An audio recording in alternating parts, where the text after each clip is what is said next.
No discurso que Trump fez na Flórida, antes mesmo da sua vitória ser matematicamente confirmada, o republicano falou em curar os Estados Unidos e fez uma declaração de amor incondicional ao bilionário Elon Musk. Para entender o que essas declarações significam e o que podemos esperar desse governo Trump 2.0, a gente conversa agora com Mariana Sanches, repórter da BBC News. Alô, Mariana! Muito obrigado pela sua participação aqui. É um prazer falar com você novamente. Qual foi o impacto do discurso de vitória do Trump aí nos Estados Unidos? Que cura é essa ao qual o presidente eleito se refere? Oi, Cazé, boa tarde para você, boa tarde aí para quem nos acompanha. É verdade, foi um discurso que ele fez por volta de 2h30 da madrugada aqui em Washington, né? Ele estava na Flórida, é o mesmo horário, e por volta de 4h30 da manhã aí do Brasil, né? Quando já estava claro que ele venceria a Pensilvânia, a Carolina do Norte, a Geórgia, e quando a rede Fox News já tinha, inclusive, anunciado a vitória dele também no Wisconsin, o que matematicamente o colocaria aí como vencedor, como tendo conquistado 270 delegados. A gente relembra aí rapidinho para quem nos acompanha que, de fato, a eleição aqui nos Estados Unidos é complicada, é via colégio eleitoral, não é voto direto, né? E para vencer é preciso 270 delegados, e o Trump, então, tinha naquele momento a projeção já desse número. Quando ele fala em cura, a gente entende que a campanha do Trump se baseou, sobretudo, Casé, em dois eixos centrais ali, a migração e a economia. A migração, a gente viu uma crise muito grande na fronteira aqui nos Estados Unidos nos últimos anos. O governo Biden teve dificuldades de lidar com um fluxo migratório muito alto e que trouxe efeitos bastante importantes para as cidades, sobretudo republicanas, que ficam ali naquela região da fronteira, com, enfim, a chegada de muita gente, pouca estrutura local para isso, tanto que alguns dos governadores republicanos, como do Texas, da Flórida, começaram a enviar ônibus para estados democratas, como Nova York, cheios de imigrantes, para dizer, olha, vocês querem ver como é que é o problema? Então toma aqui, recebam aí também um pouco de imigrantes e se virem com eles, né? Vamos lá ver como é que vocês vão fazer. E uma outra, e isso trouxe para as pessoas aqui nos Estados Unidos uma certa percepção de descontrole do poder local para, enfim, tanto de controle de fronteira mesmo, quanto para controle cotidiano, questão de segurança, tanto que ganhou tração o tipo de coisa que o Trump espalhou sem fundamento nenhum, né, de que imigrantes haitianos estavam comendo cachorro, gato, animais de estimação dos americanos, algo que nunca aconteceu, vamos deixar isso muito claro aqui, mas digamos que esse fluxo migratório, de alguma maneira descontrolado, trouxe uma sensação de insegurança muito grande para a parte dos americanos. Então, foi com esse sentimento que o Trump se conectou, digamos assim. E, por outro lado, um problema econômico bastante importante, e eu acho que isso conversa bastante com o que a gente está vendo no Brasil, que é o seguinte, os indicadores, né, o PIB, a inflação, isso tudo está ótimo, tá? A inflação está controlada, o PIB está subindo, e ainda assim as pessoas têm se sentido economicamente frágeis. E por quê? Porque os indicadores da vida das pessoas não são esses indicadores. Não, ninguém ganha o PIB em casa, né? Então, assim, o que impacta a vida das pessoas aqui nos Estados Unidos, por exemplo, é os juros da sua hipoteca. Quanto é que vai custar para você, por ano, comprar essa casa financiada que é o seu sonho de vida. Isso ficou proibitivo para a classe média aqui nos últimos anos, especialmente por conta da inflação, né? E antes, né, por exemplo, da guerra na Ucrânia, que foi um fator muito importante de pressão da inflação, os juros para a casa própria estavam em torno de 3% ao ano, sem correção da inflação. Agora é 7% mais correção. Muita gente não tem mais acesso, não consegue comprar. Outro dado importante foi que a pandemia, digamos assim, descentralizou as cidades, as pessoas agora trabalham remotamente e muita gente se mudou para lugares mais baratos, né? Lugares com custo de vida mais baixo, e ao fazer isso, elas levaram consigo seu estilo de vida e encareceram os preços locais. Então, essa classe média baixa passou a ter que lidar com preços de trabalhadores do Vale do Silício, por exemplo, que deixaram suas casas e foram morar no interior do Arizona, por exemplo.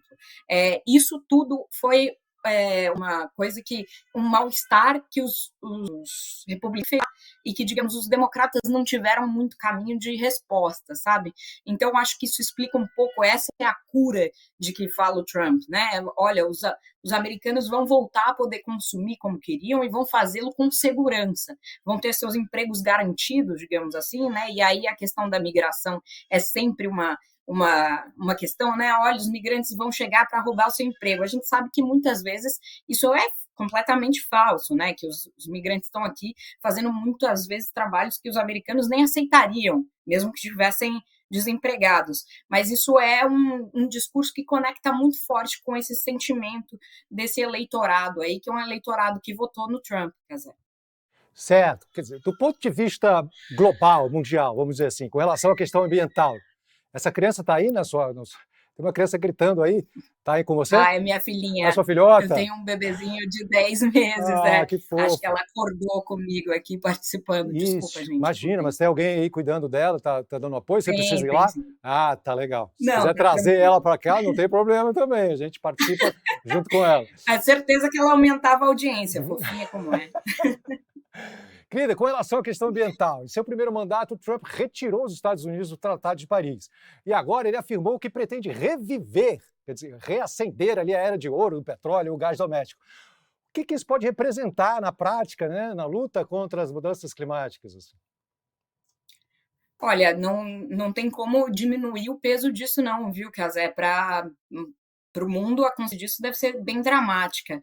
É importante a gente lembrar, para quem nos acompanha, que a questão do aquecimento global, das mudanças climáticas, né, já é um consenso científico de que ela é motivada, sim, pela queima de combustíveis fósseis, né, pelas emissões de CO2 que os seres humanos fazem. Né, desde a Revolução Industrial. Então, assim, isso já não é desde nos anos 2000, no início dos anos 2000, isso era, assim, uma questão, mas a ciência já provou, né, que, sim, os seres humanos, com suas emissões de gases do efeito estufa, está aquecendo a Terra.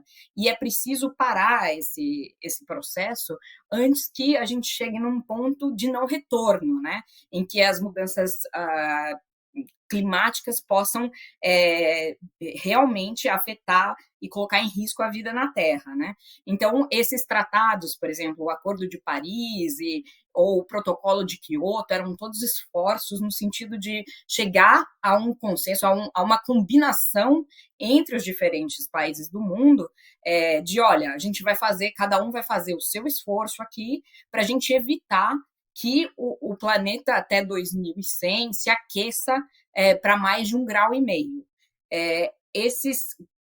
Esses acordos são vinculantes, mas quem é que vai punir, né, se alguém deixar de cumprir o que faz, né? A gente não tem uma presidência global que vai poder dizer, olha, fulano, aqui, Peru, por que não está fazendo? Ou Estados Unidos deixou de cumprir aqui, e agora? Vamos cobrar de vocês? Não existe, né? E existe menos ainda quando o presidente Trump decide retirar os Estados Unidos desse acordo, né? Que foi, por exemplo, o Acordo de Paris, que foi acertado com o governo Obama. Os Estados Unidos simplesmente se retiraram, disseram, olha, para nós ninguém vai impor meta nenhuma. O argumento do Trump, que encontra muita atração aqui nos Estados Unidos, é um argumento de que, na verdade, se está tentando tolher a economia americana, né? Se está tentando colocar controles na economia americana ao fazer esse tipo de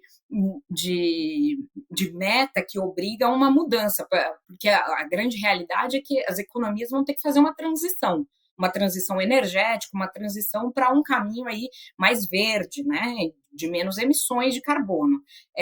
O que o Trump diz para a gente isso não vai funcionar, a gente aqui vai manter a nossa economia funcionando desse jeito, e para um eleitorado que está preocupado com a economia especialmente, esse é o discurso que precisaria ser feito mesmo. Inclusive, a própria candidata democrata, né, e o governo Biden foi um dos governos que mais investiu em transição energética, ela simplesmente escondeu esse assunto durante a campanha. Então, assim, a expectativa dos democratas era que ela, se ganhasse, cometesse mesmo estelionato eleitoral, porque não havia expectativa, ela não mencionou, ela não defendeu o assunto, não é um assunto pop aqui nos Estados Unidos. Agora, com o Trump, num segundo mandato, ele deve definitivamente retirar os Estados Unidos desses acordos todos, e o que deve funcionar vai haver alguma coisa no sentido de transição energética quando for economicamente interessante para o país. Então, o Elon Musk, que é dono da Tesla, que é a maior empresa aqui de carros elétricos, né, certamente isso é algo que pode favorecer aí uma transição energética. Então, se for economicamente interessante e viável, é possível que isso tenha impulso. Agora, de resto, assim, uma preocupação com mudanças climáticas, com o meio ambiente e tal, não é algo que a gente deve esperar dessa gestão Trump. Mariana Sanches, é sempre muito bom conversar com você, esse papo rende demais. Infelizmente estamos com pouco tempo, vou fazer uma última pergunta e vou pedir para você ser breve. Você citou o Elon Musk, assim, que foi um apoiador ativo na campanha de Trump e que o Trump até declarou em seu discurso da vitória: eu amo Elon Musk, falou do foguete que vem de ré e tudo que a China não tem, que a Índia não tem, enfim, só os Estados Unidos, aquela loucura toda, né? Bom, essa fala aumentou ainda mais as especulações de que Musk poderia receber algum cargo ou ter algum tipo de atuação direta no governo. Quais são as possibilidades para Musk e o que você sabe sobre esses rumores, por favor? Aqui em Washington, assim, na verdade, o Musk já foi, inclusive, publicamente convidado, né, pelo Trump para ser aí para o diretor de um comitê, né, para cortar gastos no governo. Então, a ideia era que Musk pudesse, então, avaliar todos os gastos do governo federal e mostrar onde é que deve ser cortado e como é que pode ser mais inteligente o uso do dinheiro e tudo mais. Mas aqui em Washington tem um grande ceticismo sobre a possibilidade de que o Musk seja um empregado do governo Trump. Assim. Primeiro porque, como um bilionário, o homem mais rico do mundo, ele não tem nenhum interesse em ser mandado por ninguém. Segundo, porque o Trump, toda vez que colocou sob si alguém, ele rapidamente demitiu também, porque ninguém pode brilhar mais do que o próprio Trump no governo dele.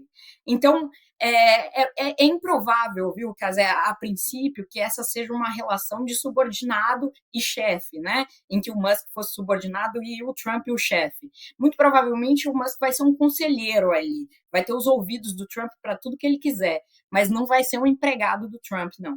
Perfeito. Muito obrigado pelas suas análises, Mariana. Boa sorte aí e um beijo na bebê. Eu que agradeço. Valeu, tchau.